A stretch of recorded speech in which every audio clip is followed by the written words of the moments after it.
क्या इस पद से वो व्यक्ति ओनर है? जिसके बाद इनको बताया गया कि वो व्यक्ति ओनर है।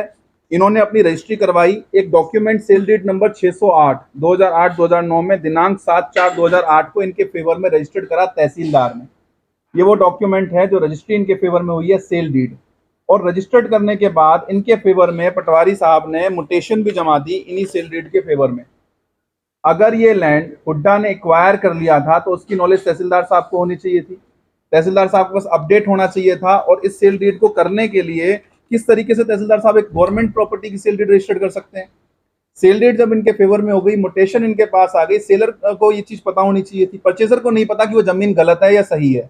वो डॉक्यूमेंट के बेस पे एक चीज परचेज करता है, उसकी पेमेंट अदा करता है, उसके फेवर में तहसीलदार साहब रजिस्ट्री करते हैं, पटवारी साहब मुटेशन जमाते हैं। मौके पर पोजीशन उसको दे दिया जाता है, वो वहां पर अपना मकान और दुकानें बना लेता है। 5 साल बाद एक कंप्लेंट रेज होती है एक व्यक्ति के द्वारा कि ये जो गवर्नमेंट जमीन पे कब्जा करके इस तरीके से फेक रजिस्ट्री करवाई गई है। इंक्वायरी में पता लगता है कि जो सेलर खड़ा हुआ था वो सेलर ना होकर के उसका छोटा भाई था।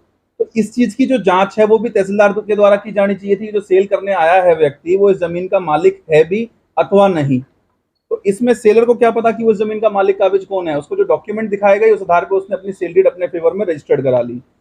एफआईआर जब रजिस्टर्ड की गई तो ना तो तहसीलदार साहब से कोई स्टेटमेंट ली गई, ना पटवारी साहब से कोई स्टेटमेंट ली गई, ना कोई अपडेट मांगा गया कि किस तरीके से सेल डीड पंजीकृत हो गई।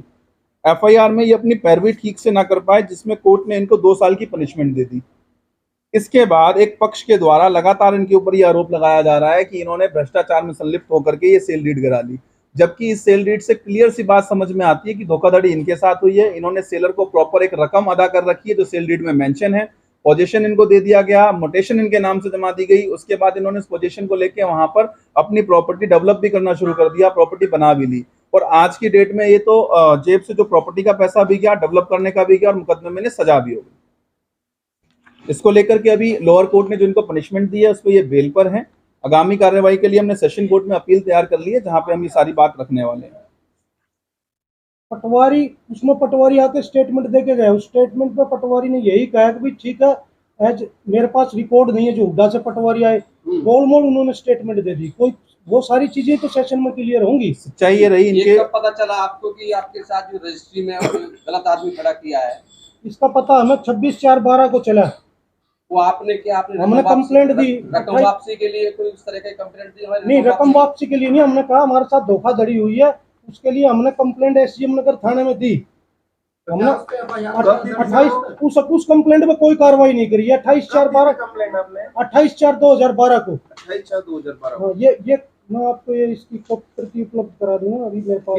एक तरह से सवाल ये है, जो प्रॉपर्टी गलत तरीके से बेच दी गई, एक सेकंड, जब प्रॉपर्टी गलत तरीके से बेच दी गई वो, और ये पता चल गया कि ये प्रॉपर्टी का असल मालिक नहीं है, तो क्या उसपे जो पैसा जो दिया आपने, रकम दी, उसको वापसी लेने का दावा बनता था आपका?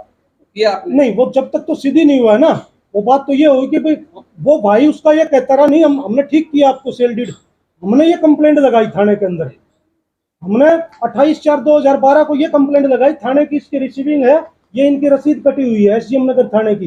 परंतु उस शिकायतकर्ता का इतना प्रभाव था, या जो भी उसने किया, जो जिस हिसाब से किया, उसको दरकिनार करते हुए हमारे विरुद्ध एफआईआर दर्ज होगी, जबकि हम उसके बोनाफाइड परचेजर हैं। हमारे पास वो भी दस्तावेज है कि हमने जिस दिन पेमेंट दी उस दिन की पूरी बैंक की डिटेल है हमारे पास। आपने कोर्ट से एफआईआर दर्ज कराने का प्रयास किया? नहीं, कोर्ट से हमने एफआईआर, हमें इतना क्योंकि इसकी जानकारी के अभाव में, क्योंकि हम कोई ना तो कोई लीगल एक्सपर्ट है। 156 दिन करा सकते थे आप हम बिल्कुल देखिए इस चीज का, जैसे जैसे या तो कोई लीगल प्रक्रिया में कोई एडवोकेट हो या वो लोग साथ रहते हो, हमारी तरफ से तक जर्नल आदमी तो थाने ही जाएगा। एक जिसको कुछ नहीं पता तो थाने, हम थाने चले गए। कौन है जो शिकायत कर रहा है आपके खिलाफ, कंप्लेंट दे रहा है? शिकायतकर्ता महिपाल जी हैं। क्या करते हैं वो, क्या संबंध है जमीन से उनका? उनका कोई संबंध नहीं इस जमीन से। वो द्वेष भावना में ही उन्होंने कोई शिकायत लगा दी, बाकी उनका कोई संबंध नहीं है कि वो प्रॉपर्टी सरकारी है या नहीं। इंक्रोचमेंट है। ऐसी पूरी एसडीएम नगर के अंदर लगभग 50 से 100 एकड़ जमीन इस तरह की है जिसके ऊपर माननीय उच्च न्यायालय में लिटिगेशन पेंडिंग है। उड्डा ने भी इसमें, जो हाउसिंग बोर्ड का मैप है वो भी ये कह रहा है कि लिटिगेशन में है ये जमीन। एक चीज और, ग्राउंड क्या रहा? लोअर सेशन कोर्ट ने जब इन्हें देखिए लोअर सेशन केस, Ground तो लोअर इसका कोर्ट का ground केस तो मेरे होगा। पास नहीं था, हाँ। वो कोई और वकील साहब फाइट कर रहे थे। सर आपके पास ऑर्डर की कॉपी मेरे पास है, उसमें ये साबित इस तरीके से नहीं कर पाए कि इनका उसमें सिर्फ इतना रोल था कि इन्होंने उस जमीन को परचेज किया है। सेकेंडली अभी जो हमारे कौशिक साहब ने क्वेश्चन पूछा था कि ये जमीन गवर्नमेंट लैंड है या इसकी निजी लैंड है, इसको लेकर के मैं क्लियर कर दूं, हुड्डा ने कभी इस जमीन पे अपना क्लेम फाइल नहीं किया।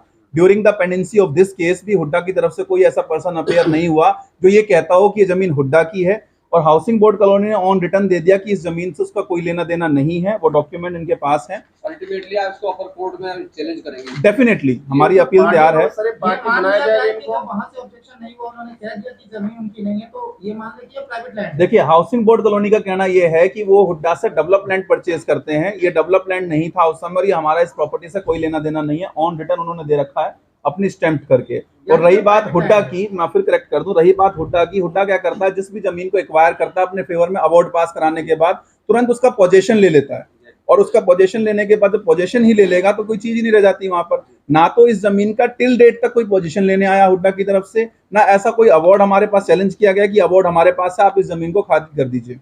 वकील साहब पार्टियां कई बनती है, सेशन कोर्ट में से चैलेंज करते हैं इसके। जी। पार्टी तो कई बनती है। देखिए, इसमें पटवारी पार्टी फिलहाल बनता है, तो- तहसीलदार पार्टी बनता है। सबसे बड़ी बात जो एमसीएफ डिपार्टमेंट में भी नोटिस भी लिया हुआ शायद कहीं ना किसी किस तरह से उसका, तो सर, पार्टियां तो कई बनती है। जो नो ड्यूज की आप बात कर रहे हैं, वो नो ड्यूज अभी हाल फिलहाल में सरकार के द्वारा जारी किया गया। इससे पहले नगर निगम से कोई एनओसी प्राप्त नहीं की जाती थी।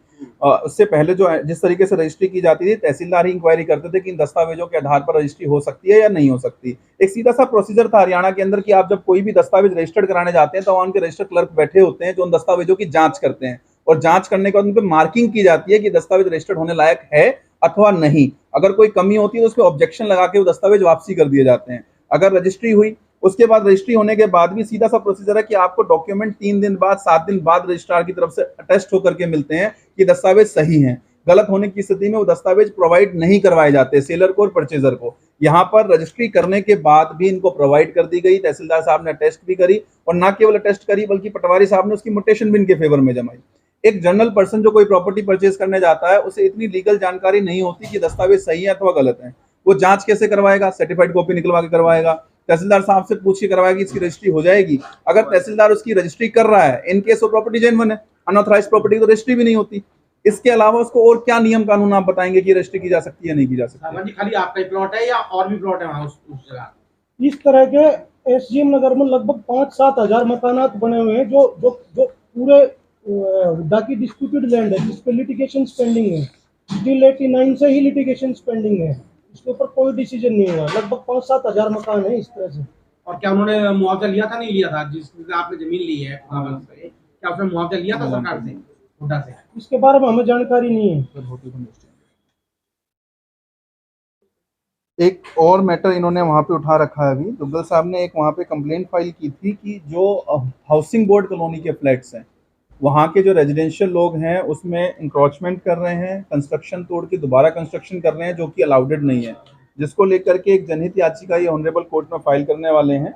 और इनको जो हाउसिंग बोर्ड कॉलोनी का जो अथॉरिटी है हाउसिंग बोर्ड हरियाणा का, उन्होंने 10 फ्लैटों की ऐसी लिस्ट जारी करके दे दी है जो कि अनऑथराइज वहाँ पर डेवलपमेंट कर रहे हैं तोड़ करके, लेकिन उसके अगेंस्ट अभी तक कोई कार्रवाई नहीं की है। इन लोगों के खिलाफ एक ये PIL दायर कर रहे हैं। ऑनरेबल कोर्ट में हम मंडे को वो PIL दायर कर देंगे जो वहीं पर उसी एरिया में इंक्रोचमेंट हो रहा है। सेकेंडली अगर बात करें कि जमीन